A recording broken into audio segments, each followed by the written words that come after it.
Hi friends, welcome to Ammu Srinivas.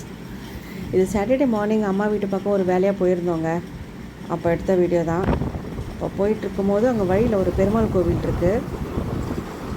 ரொம்ப நாளாக நான் கேள்விப்பட்டிருக்கேன் திருவேங்கட பெருமாள் கோவில் இங்கே இருக்குன்றதால. ஆனால் நான் போனது கிடையாது. இதே முதல் தடவை சரி போகலாம், வழியில் தானே இருக்குது பார்த்துட்டு போகலான்றதுக்காக நாங்கள் போயிருந்தோம். உண்மையாக சொல்லலாம் ரொம்ப சந்தோஷமாக இருந்தது. நல்ல வேலை போனோம் அப்படின்ற மாதிரி இருந்துச்சு. ஏன்னா மிஸ் பண்ணியிருப்போம் இந்த போகலைன்னா இந்த மாதிரி ஒரு நல்ல ஒரு கோவில் அப்படின்ற மாதிரி இருந்துச்சு. ரொம்ப பாருங்களேன், எவ்வளோ பெரிய இடம், பெரிய குளம். எப்படி தான் இவ்வளோ நாள் நாங்கள் மிஸ் பண்ணணும்னு தெரியல. அதுவும் சனிக்கிழமை அதுமாக பெருமாள் இங்கே வர வச்சுருக்காருன்றது தான் ரொம்ப ரொம்ப சந்தோஷமாக இருந்துச்சு. கோவிலுக்கு முன்னாடியே இங்கே பக்கத்தில் விநாயகர் சன்னதி வச்சுருக்காங்க. அதில் நவகிரகம் இருக்குது. பிள்ளையாரை கும்பிட்டுட்டு நவகிரகத்தையும் சுற்றிட்டு அதுக்கப்புறம் பெருமாள் சன்னதிக்கிட்ட போயிட்டுருக்கோம். பாருங்களேன், ஏதோ நான் ஃபீல் பண்ணது சொல்கிறேன். எனக்கு தோணுச்சு என்னென்னா, வெளியூருக்கெல்லாம் போயிட்டு பெரிய கோவில் ஏதாச்சும் பார்க்க போனோன்னா எப்படி இருக்கும் வியூ, அந்த மாதிரி எனக்கு தோணுச்சு. ஃபஸ்ட் டைம் நம்ம ஊரில் இந்த மாதிரி இவ்வளோ பெரிய கோவிலாம் அப்படின்காக எனக்கு ஆச்சரியமாக இருந்தது. நிறைய பேர் பார்த்துருக்கலாம், உங்கள் ஊர் சைட்லாம் இருக்கலாம் கோவில்கள். ஆனால் எனக்கு இதாங்க நான் ஃபஸ்ட் டைம் பார்க்குறேன் இவ்வளோ பெரிய கோவில் எங்கள் ஊரில் கட்டியிருக்காங்க அப்படின்னு. ரொம்ப நல்லா இருந்தது. பாருங்களேன், சொல்ல போனால் ஒரு குட்டி திருப்பதின்னு சொல்லலாம். அவ்வளோதான் எனக்கு தெரிஞ்சது, குட்டி திருப்பதி அப்படின்னு தான். நான் வீட்டுக்கு வந்துட்டு நைட்டெல்லாம் சொல்லிகிட்டு இருந்தேன் வீட்டில் எல்லாருக்கிட்டையும். அப்படி இருந்தது, அவ்வளோ அழகாக பிரமிப்பாக இருந்தது. பக்கத்துலேயே கோசாலை இருக்குது. பக்கத்தில் அன்னதான மடம் வச்சுருக்காங்க. கொஞ்சம் ஃபினிஷிங் ஒர்க் இருக்குது போல், ரெடி பண்ணிகிட்ருக்காங்க. இங்கேருந்து போகும்போதே பயங்கர சத்தம், ஜெய் ஸ்ரீராம் ஜெய் ஸ்ரீராம் அப்படின்னு அனுமார் சன்னதியில் ரொம்ப சத்தமாக இருக்குது. அதுவே நமக்கு அப்படியே உள்ளே போகும்போது பயங்கர ஒரு பாசிட்டிவ் வைபாக இருக்குது.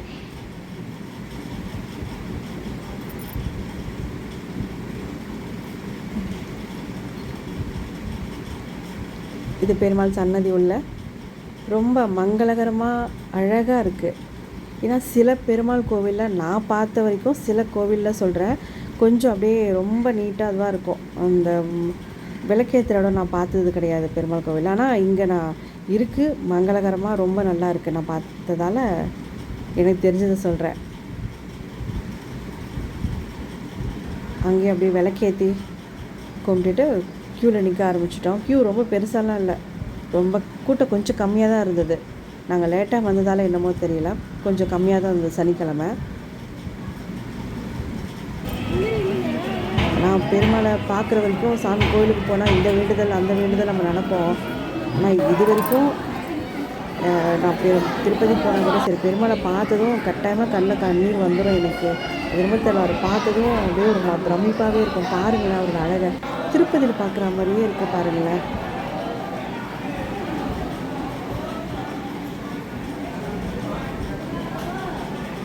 அந்த ஆரத்தி காட்டும் போது அவர் அழகை பார்த்தீங்களா? அதில் கோவிந்தா கோவிந்தான்னு எல்லாரும் கத்தும் போது எல்லாருக்கும் கண்ணில் தண்ணி தான் வரும். நம்ம என்ன வேண்டுதல் சொல்ல முடியும் சொல்லுங்கள். அப்படியே பக்கத்தில் தாயார் சன்னதி. தாயார் சன்னதி பார்த்துட்டு பின்பக்கம் இந்த மாதிரி இது எத்தனை பேர் பார்த்துருக்கீங்க செஞ்சுருக்கீங்கன்னு தெரியல, எனக்கு கமெண்ட் பண்ணுங்கள். இந்த மாதிரி கல் வச்சு கோவில் சன்னதியில் வீடு கட்டினா நம்ம கட்டாயமாக சீக்கிரம் சொந்த வீடு கட்டுவோன்றத ஒரு ஐதீகம் அப்படின்னு சொல்கிறாங்க. நிறைய பேர் அங்கே வச்சுருக்காங்க. நாங்களும் ஒரு சின்னதாக ஒரு வீடு கட்டுவோன்னுக்காக வச்சுருக்கோம். பாருங்கள், கோவில் பின்புறம் சன்னதி சைடில் அப்படியே கோலம்லாம் தெரியுது. அந்த வியூ ரொம்ப அழகாக இருக்குது. நாங்கள் போனதே காலையில் ஒரு 11 மணிக்கு மேலே. அப்போவே அந்த லன்ச் சாயந்தரமாக இருந்தால் இன்னும் கொஞ்சம் ரொம்ப சில்லாக காற்றடிக்கும், ரொம்ப நல்லாயிருக்கும். கொஞ்ச நேரம் அப்படியே சன்னதியில் உட்கார்ந்து, இது கோவில் மாடுங்க, கோசாலை இருக்குன்னு சொன்னேன் இல்லையா, நிறைய மாடு உள்ளே இருக்குது. அது நேர்ந்துட்டு விடுவாங்களா இல்லை அங்கே வளர்க்குற மாடுங்களா எனக்கு தெரியல. நிறைய மாடுங்களாம் விட்டுருக்கு. நிறைய பேர் அதுக்கு பழம் கொடுக்குறாங்க, சாப்பாடு கொண்டு வந்து கொடுக்குறாங்க மாடுங்களுக்கெல்லாம். ரொம்ப நல்லது, புண்ணியன்றதால. பக்கத்துலேயே அன்னதானம். நான் இது வரைக்கும் கோவில் அன்னதானம்லாம் ரொம்ப நேரம் கூட்டமாகும் வெயிட் பண்ணிலாம் சாப்பிட்டது கிடையாது. அந்தளவுக்கு எனக்கு பொறுமை கிடையாது. ஆனால் சரி, வெயிட் பண்ணி சாப்பிட்டே பார்க்கணுன்னு ஒரு ஆசை. நின்று ஆனால் 1.5 மணி நேரம் ஆச்சுங்க.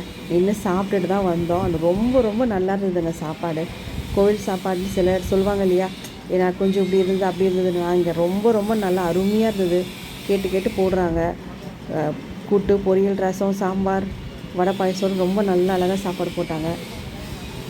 சரி நின்று சாப்பிட்டே பார்க்கணுன்னு ஆசைப்பட்டு நின்று சாப்பிட்டுட்டு பெருமாள் ஆசையோடு அதுக்கப்புறம் நாங்கள் கிளம்பிட்டோம். இது வெங்கடமங்கலத்தில் பக்கத்தில் தாங்க இருக்குது. பஸ் ஸ்டாப் மெயின் ரோட்லேயே தான் இருக்குது. இந்த கோவிலுக்கு பாருங்கள், மெயின் ரோட்லேயே தான் இருக்குது. இந்த கோவிலுக்கு வர நினைக்கிறவங்க கோவில் எனக்கு கமெண்ட் பண்ணுங்கள். நான் கட்டாயமாக உங்களுக்கு லொக்கேஷன் ஷேர் பண்ணுறேன். இந்த வீடியோ பிடிச்சிருந்தா ஷேர் பண்ணுங்கள், கமெண்ட் பண்ணுங்கள், சப்ஸ்கிரைப் பண்ணுங்கள். நெக்ஸ்ட் வீடியோ பார்க்கலாம். பாய்.